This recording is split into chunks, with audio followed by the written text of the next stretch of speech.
યોજના બહાર પાડી છે, જેમાં નાની મોટી બીમારીઓ હોય કે ગંભીર બીમારીઓ હોય, એક્સિડન્ટ થયું હોય, એવા આપણે મોટી મોટી બીમારી આપણા પાસે ખર્ચો કરવા માટે આપણી પાસે પૈસા એટલા બધા હોતા નથી.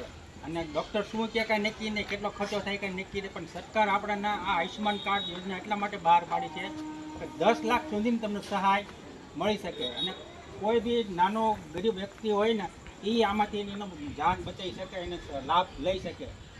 એટલા માટે સરકારે અમને રાત્રે પણ નાઇટ કેમ્પ કરવા માટે અમે અર્બન 3માંથી અરણકુઈ વિસ્તારમાં હું એમ્પીડબલ તરીકે અને આશાબેન વર્કર બધાને ભેગા કરીને અમે દરરોજ આવા કેમ્પ કરીશું. કોઈ બાકી ન રહી જાય, કોઈ વંચિત ન રહી જાય. એટલા માટે અમે ઘરે ઘરે આયુષ્યમાન કાર્ડ કાઢવા માટે આવીશું. અને બધાને જે કાંઈ પ્રશ્ન હોય એ કાંઈ તમારે અમને ત્યારે તાત્કાલિક કહેવાનું, પણ દવાખાને કાંઈ જરૂર પડે ગમે પ્રશ્ન હોય તો તમારે અમને જાણ કરી દઈએ, બરાબર છે. એટલે અમે અત્યારે જેને તમે આજુબાજુના કોઈ બહાર ગામ ગયા હોય તો એમને પણ બોલાવી લેવા અને અમારો સંપર્ક કરાવી દેવો, એટલે કોઈ બાકી રહી જાય નહીં. એટલે એના માટે આપણે આયુષ્યમાન કાર્ડ બધાને ઘરે ઘરે ફરજિયાત નીકળેલા કાઢેલા હોવા જોઈએ, એટલે કોઈ જાતને કોઈને તકલીફ પડે નહીં, કોઈ સમસ્યા કોઈ સર્જાય નહીં, બરોબર છે.